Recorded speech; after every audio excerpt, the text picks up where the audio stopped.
اعوذ باللہ من الشیطان الرجیم بسم اللہ الرحمن الرحیم اللہم صلی علی سیدنا محمد معدن الجود والکرم وآلہ وسلم۔ سامعین و ناظرین اکرام، السلام علیکم ورحمۃ اللہ وبرکاتہ۔ آج کا میرا موضوع یہ ہے کہ انسان کیا چیز ہے اور اس کا مقصد حیات کیا ہے۔ دیکھیں، یہ بات سوچنا جو ہے یعنی یہ جو سوال میں نے قائم کیا ہے، تو اللہ تعالیٰ نے یعنی ایسی باتوں کے لیے ان فی ذالک لآیۃ لأولی الالباب، جو عقل والے ہیں ان کے لیے اس میں نصیحت ہے۔ قرآن عقل والوں کے لیے نصیحت ہے۔ اولی الالباب، لب، الباب جمع ہے لب کی، لب مانے عقل، عقل والے۔ اگر عقل سے آپ کام نہیں لیں گے، بہرحال یہ جو میرے موضوع ہے کہ انسان کیا چیز ہے، اس کے بارے میں بتاؤں، یہ تو اللہ تعالیٰ کی ایک ظاہر، ایک تو اس کا ظاہر ہے اور ایک اس کا باطن ہے۔ اور باطن کیا ہے؟ وہ نور ربانی ہے، وہ اللہ کی پھونکی ہوئی ایک روح ہے۔ وَنَفَخْتُ فِيهِ مِن رُوحِي فَقَعُوا لَهُ سَاجِدِينَ۔ اور فرشتوں کو جب اللہ تعالیٰ حکم دے رہا تھا، جب انسان کو پیدا فرما رہا تھا، تو اس کو یہ حکم دیا کہ جب میں اس کا ظاہر قالب برابر کر دوں اور اس میں اپنی روح پھونکو، تو پھر تم نے اس کو سجدہ کرنا ہے۔ فَسَجَدَ الْمَلَائِكَةُ كُلُّهُمْ أَجْمَعُونَ، تمام فرشتوں نے سجدہ کر دیا اس کو۔ کس کو؟ انسان کو۔ تو انسان مسجود ملائکہ ہے۔ فرشتوں میں عقل نہیں ہے، عقل سے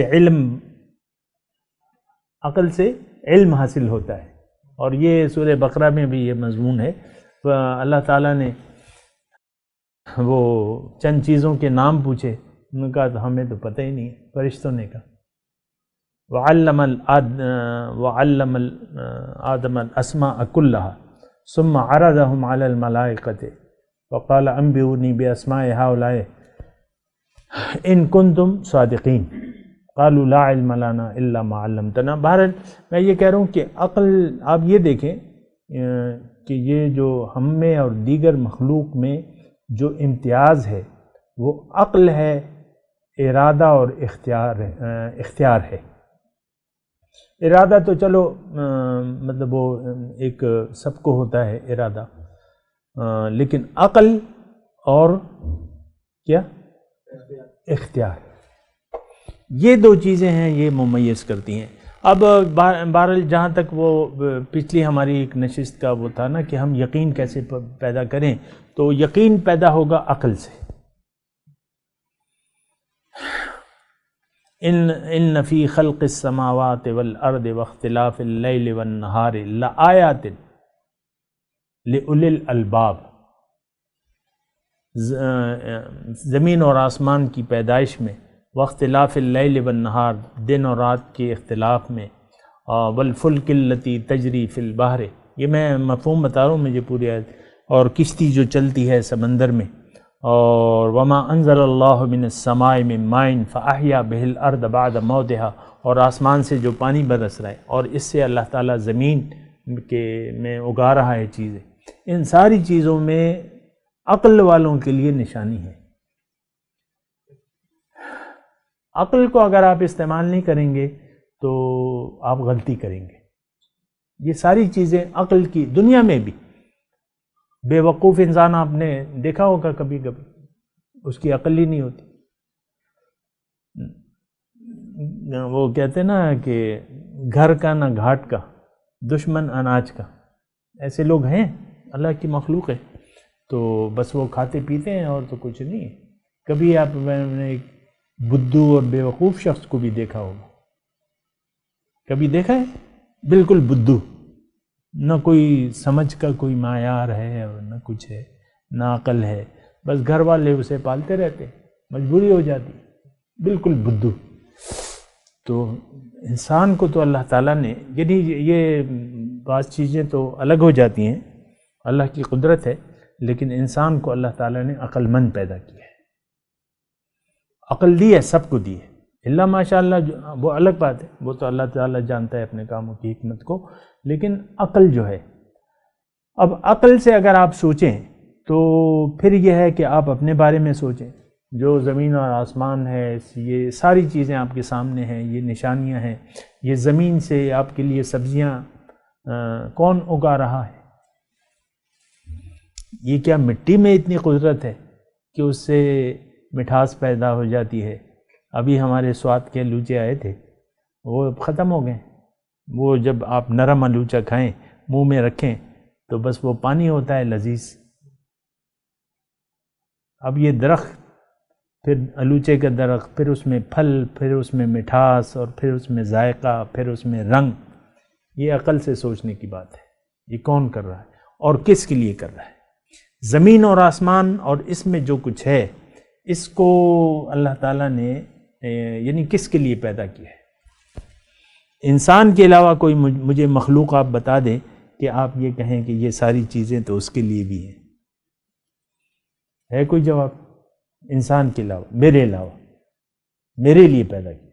یہ کائنات اللہ تعالیٰ نے میرے لیے پیدا، اور مجھے اپنے لیے. کوئی اور منزل ہو نہیں سکتی. یہاں آپ اللہ کا تقرب حاصل کر لیں، اور تو وہ تو پھر یہاں بھی ہے اور وہاں بھی ہے اور وہاں بھی ہے. منزل ہے نا، مقصد ہے. تو یہ سوچنے کی باتیں ہیں. دنیا منزل نہیں ہے، جو منزل ہے وہ رب ہے. رب کو راضی کر لیں، وہ آپ کے ساتھ یہاں بھی ہوگا، وہاں بھی ہوگا اور وہاں بھی ہوگا. تو اب یہ ہے نا کہ یہ یقین کا جہاں تک سوال ہے، کہ یقین کی بات یہ ہے کہ آپ عقل سے سوچیں. یہ دو جمع دو مساوی 4 والی بات ہے. یہ کوئی راکٹ سائنس نہیں ہے. راکٹ سائنس کہتے ہیں کہ بس ایک دم جو ہے بس اوپر پہنچ جائے. یہ آپ سوچیں، سمجھیں، اپنے آپ کو دیکھیں. آپ جب سو جاتے ہیں، آپ اپنی کیفیت کو تو دیکھیں نا. بے اختیار ہو جاتے ہیں، نہ کوئی بات سن پا رہے ہیں، نہ کچھ کھانے کی طاقت ہے، نہ دیکھنے کی طاقت ہے. آدھے مرے ہوئے پڑے ہوئے ہوتے ہیں. آدھی موت ہے نا، نیند آدھی موت ہے نا. اس میں آپ دیکھیں یہ نیند کس نے عطا کی ہے؟ آپ کی روح کون قبض کرتا ہے؟ آدھی زندگی تو چلی جاتی ہے آپ کی، اور پھر اللہ تعالیٰ واپس کر دیتا ہے. قرآن میں یہ واضح طور پہ مضمون. تو دیکھیں یہ یقین کا راستہ عقل کا استعمال ہے. اور اللہ کی طرف دعوت جو دیتے ہیں، پیغمبر دیتے ہیں یا داعی جو دیتے ہیں، وہ دلائل کی بنا دیتے ہیں. قل ھذہ سبیلی ادعو الی اللہ. میرا تو مشن فقط صرف یہ ہے کہ میں لوگوں کو اللہ کی طرف دعوت دیتا ہوں علی بصیرۃ، دلائل کی بنا. اب دلیل تو عقل سے ہوتی ہے نا. تو بہرحال اس طریقے سے دیکھیں، آپ جو بنیادی باتیں ہیں اس پہ عقل سے کام لیں، اپنے وجود پہ سوچیں، اور پھر ایک راستے پر چلیں. تو پھر آپ کے سوالات کا جواب آپ کو اللہ دے گا اور اللہ کے رسول دیں گے. اللہ سچا ہے، اس سے سچا کوئی بھی نہیں ہے.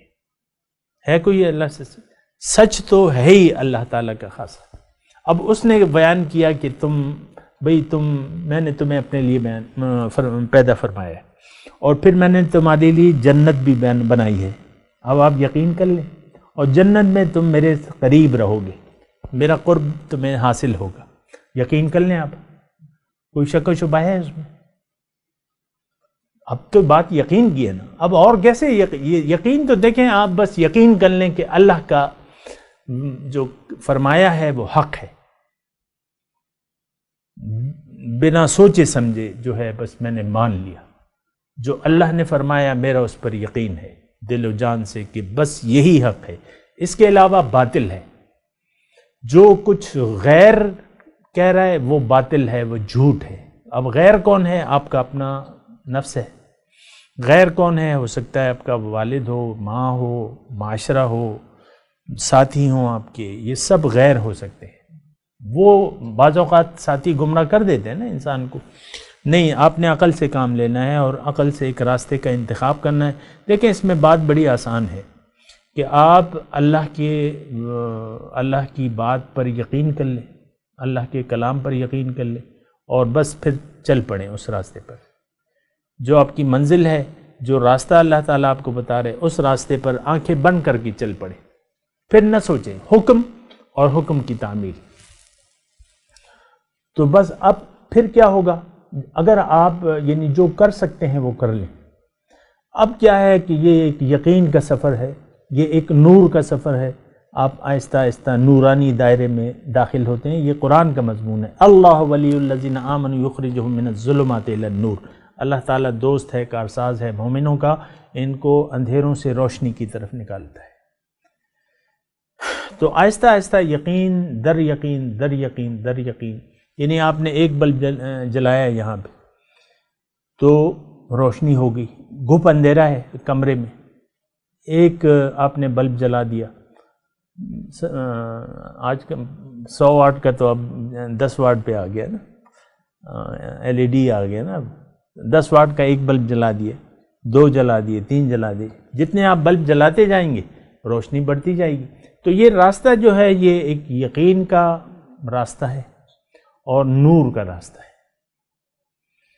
تو آپ کا دل نورانی ہوتا چلا جائے گا، یعنی دل نورانی، یہ تو وہ حدیث میں آپ کو پیش کر رہا ہوں نا کہ بندہ اگر اللہ کے حکم پر عمل کرتا ہے نفسانی خواہشات کو چھوڑ کے تو اس کے دل پر سفید داغ ہو جاتا ہے، آہستہ آہستہ جو ہے وہ داغ جو ہے سفید بڑھتے رہتے ہیں یہاں تک کہ دل براق ہو جاتا ہے۔ تو بہرحال یہ راستہ ہے، یہ سفر کا، یہ یقین کا راستہ ہے، یہ نور کا راستہ ہے، اور پھر آپ چلتے چلے جائیں گے تو آپ کو یقین کامل حاصل ہو جائے گا، یہاں تک کہ حضرت علی فرماتے ہیں کہ اللہ تعالیٰ اگر میرے سامنے یعنی سامنے بھی آ جائے تو میرے یقین میں کوئی اضافہ نہیں ہوگا۔ تو یہ ہر مومن کا یہی حساب ہے کہ ابتدا میں یہ بس اپنی سوچ اور عقل کے مطابق ایک فیصلہ کر لیتا ہے اور اس پر چل پڑتا ہے، اور مال و جان کی کو اللہ کے پہ فروخت کر کے بیعت کر کے یہ اللہ کے راستے پر چل پڑتا ہے۔ تو یہ ایک یقین کا راستہ ہے، اور یعنی منزل اگر آپ کی صحیح ہو، مختصر طور پہ میں آپ کو بتاؤں کہ اگر آپ کی منزل صحیح ہو، آپ کا راستہ صحیح ہو، تو اب طریقہ کار آپ کا صحیح ہو، تو اب آپ بے فکر ہو جائیں اپنی روحانی ترقی سے، آپ کی روحانی ہوتی چلی جائے گی یہاں تک کہ دربار الہی میں، یعنی آپ کی دنیا ہی میں آپ کی رسائی ہو جائے گی۔ دل کے آئینے میں ہے تصویر یار، جب ذرا گردن جھکائی دیکھ لی تو پھر اللہ تعالیٰ آپ کے اندر آ جاتا ہے نا، سما جاتا ہے۔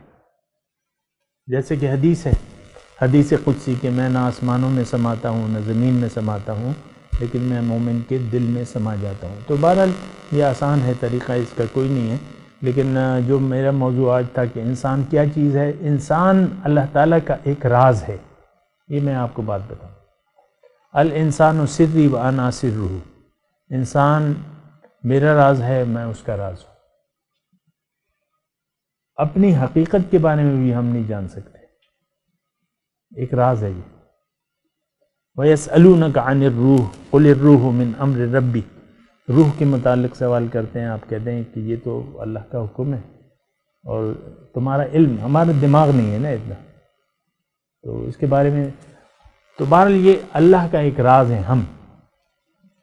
تو پھر یہ ہے، یہ اصل میں اللہ کا ایک راز ہے۔ انسان کیا چیز ہے؟ یہ راز الہی ہے، لیکن اس کا مقصد واضح ہے کہ کیوں آیا ہے۔